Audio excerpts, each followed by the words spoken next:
कहते हैं कि समय कभी नहीं रुकता। जो उसे रोक सकता है वही है श्री कृष्ण। अनंत ब्रह्मांड की हर चीज जिसकी आज्ञा से चलती है वो है श्री कृष्ण। बचपन से सुनते आए हैं, उसकी मर्जी के बिना पत्ता भी नहीं हिलता। अपने भक्तों की एक पुकार पर किसी भी रूप में कहीं भी अवतरित हो जाते हैं। वो है श्री कृष्ण। बस विश्वास होना चाहिए। इसी विश्वास का एक अद्भुत प्रसंग आज आपको सुनाता हूं, बड़े ध्यान से सुनिएगा। हरे कृष्ण दोस्तों, मैं हूं अनुज शर्मा। यूके स्कॉटलैंड, वहां एक जगह है ग्लासगो। वहां रहती है तपस्या वत्स।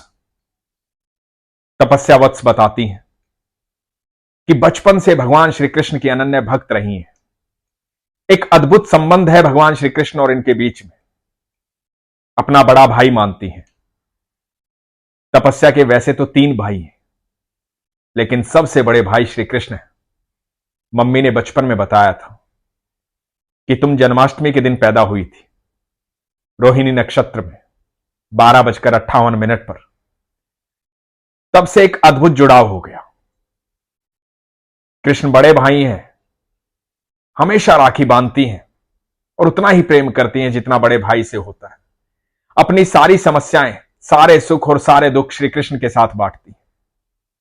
तपस्या बताती हैं कि 6 सितंबर 2023 को बहुत सालों बाद ऐसा दिन आया कि जिस दिन इनका जन्मदिन था और उसी दिन जन्माष्टमी भी थी। जन्माष्टमी का दिन दोनों बहन भाइयों का जन्मदिन। तपस्या बड़ी खुश थी कि कितने सालों बाद ऐसा दिन आया है कि आज मेरे जन्मदिन वाले दिन जन्माष्टमी है, मेरे भाई का भी जन्मदिन। और उस दिन बुधवार था। बुधवार को तपस्या की छुट्टी होती है। पिछले 17 महीने से स्कॉटलैंड में ग्लासगो में रहते हैं। तपस्या बताती है कि जीवन में हर पल, हर क्षण जो कुछ भी है मेरे श्री कृष्ण का है। मेरी छुट्टी थी, मैं बेहद खुश थी। सुबह सुबह बर्फी बनाई कि शाम को मेरे ठाकुर को भोग लगाऊंगी। तपस्या बताती है कि रात्रि को वहां ग्लासगो में एक हिंदू मंदिर है, भगवान श्री कृष्ण का मंदिर, जहां पर भगवान श्री कृष्ण का जन्मोत्सव मनाया जाना था। तपस्या की सासू मां भी उस समय यूके गई हुई थी। अपनी सासू मां के साथ तपस्या मंदिर गई, भगवान को झूला झुलाया, भगवान का जन्मोत्सव था। वापस घर आई। तपस्या बताती हैं कि रात्रि के 9 बजे उनके पति का ऑफिस जो है वो बंद होता है, तब उनकी छुट्टी होती है। और 9:30 बजे के आसपास एक बस वहां से चलती है जो ग्लासगो आती है। तपस्या का उस दिन व्रत था क्योंकि जन्माष्टमी का दिन था। तपस्या ने मंदिर से घर जाकर के फलाहार की तैयारी की कि पति आएंगे तब व्रत खोलूंगी। पति से बात कर रही थी फोन पे बात करते करते पता नहीं क्या हुआ कि पति की बस छूट गई। उन्हें ग्लासगो आना था, घर पर आना था, और यह आखिरी बस थी जो उनके ऑफिस से ग्लासगो की तरफ आती थी, इनके घर की तरफ आती थी। इसके बाद कोई बस नहीं थी। बड़ा अफसोस हुआ कि बस छूट गई।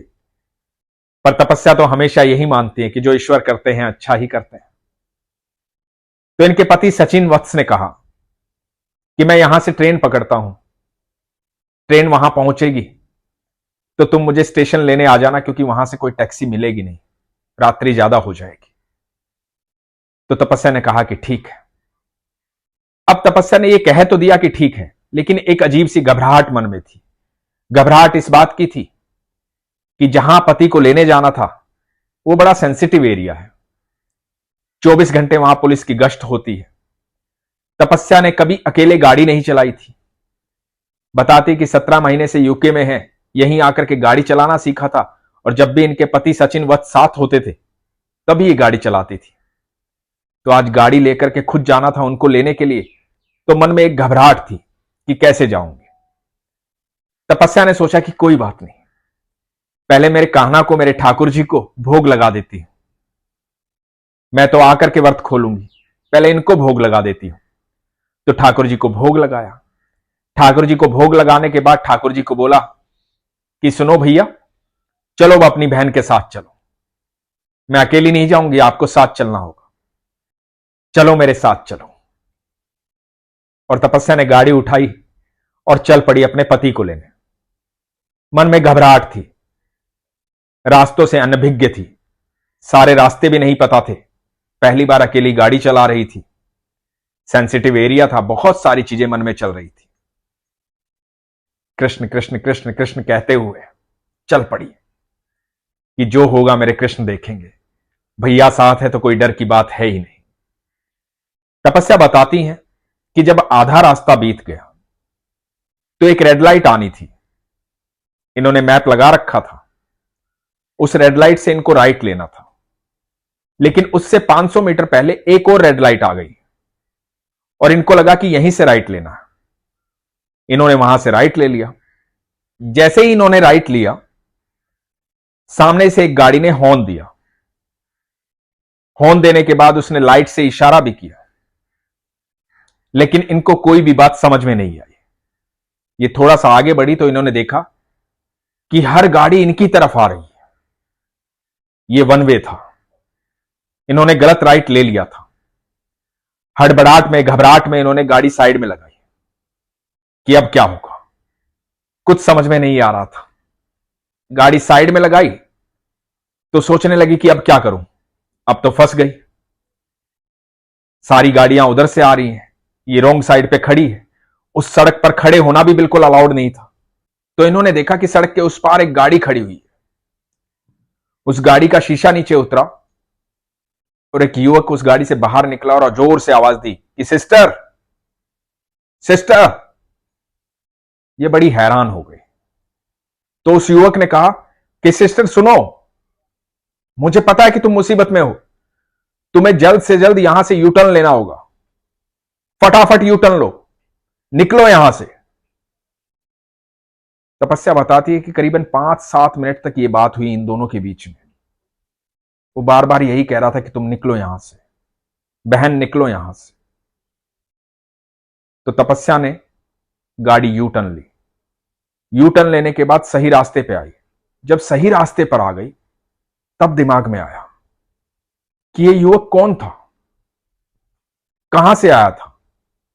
उस सड़क पर तो गाड़ी खड़ा करना अलाउड ही नहीं था, तो वो युवक क्यों खड़ा था, किस लिए खड़ा था, और यहां विदेश में मुझे बहन कहने वाला कौन था। वहां का तो कल्चर भी ऐसा नहीं है। जोर जोर से चिल्ला रहा था, सिस्टर, सिस्टर। तपस्या बताती हैं कि हैरानी की बात यह थी कि करीबन करीबन 5-7 मिनट हम दोनों के बीच में बात हुई। वो सड़क के उस पार था और तपस्या सड़क के इस पार थी। वो तपस्या को सलाह दे रहा था, कह रहा था घबराओ मत, फटाफट चली जाओ यहां से, डरो मत। तपस्या बताती है कि वो इतनी व्यस्त सड़क है कि लगातार गाड़ियां आती रहती हैं, लेकिन जब तक वो युवक तपस्या से बात कर रहा था और जब तक गाड़ी मुड़ी नहीं थी, तब तक उस सड़क पर एक भी गाड़ी नहीं आई। और जैसे ही तपस्या ने गाड़ी मोड़ी, सही रास्ते पे आई, तो पीछे 4 गाड़ियां आ रही थी। तपस्या को एहसास हुआ कि और कोई नहीं, मुझे सिस्टर कहने वाला मेरा भाई, मेरा कन्हैया, मेरा कृष्ण था, सड़क के उस पार। भगवान कभी भी आ सकते हैं, कहीं भी आ सकते हैं। वो अनंत ब्रह्मांड के मालिक है, वो किसी भी चीज को कभी भी रोक सकते हैं। अनंत ब्रह्मांड की हर चीज उनकी इच्छा से चलती है। जैसे तपस्या ने बताया कि वहां सड़क पर एक भी गाड़ी नहीं आई। जब कृष्ण की इच्छा होती है तो सब कुछ रुक जाता है, जब कृष्ण चाहते हैं तो सब कुछ चलने लग जाता है। कृष्ण अपने भक्तों की पुकार पर तुरंत आते हैं, बस विश्वास होना चाहिए। इस अनंत ब्रह्मांड के रचयिता हैं वो, उनकी मर्जी के बिना पत्ता भी नहीं हिलता। जब आपका विश्वास प्रगाढ़ हो जाता है, आपका विश्वास सच्चा हो जाता है, आपको संपूर्ण आस्था हो जाती है, तो आपके जीवन में पल प्रतिपल चमत्कार होते हैं। तपस्या बताती है कि भैया मेरे जीवन में बहुत चमत्कार हुआ है, बहुत समस्याएं आई हैं, पर मेरे भाई ने कभी मुझे अकेला नहीं छोड़ा। वो हर समय हर पल मेरे साथ, वो हर समय मेरी रक्षा करते हैं। ईश्वर पर जब भी हम विश्वास करते हैं तो ईश्वर हमें अकेला नहीं छोड़ते हैं। और जब विश्वास होता है तो शंका नहीं होती है। विश्वास होता है तो मन में सिर्फ एक बात होती है कि यदि आज जीवन में दुख भी है तो यही दुख सुख का कारण बनेगा, क्योंकि मेरा ईश्वर, मेरा कन्हैया मेरी हर बात जानता है। वो मुझे कभी अकेला नहीं छोड़ेगा। बस एक बार पुकार के तो देखो, विश्वास करके तो देखो, बिना प्रश्नों के, बिना शंका के संपूर्ण आस्था में आ जाओ, फिर देखो जीवन का हर पल चमत्कार हो जाएगा। इसीलिए हमेशा कहता हूं, अपने विश्वास को मजबूत रखो, अपना ख्याल रखो। हरे कृष्ण।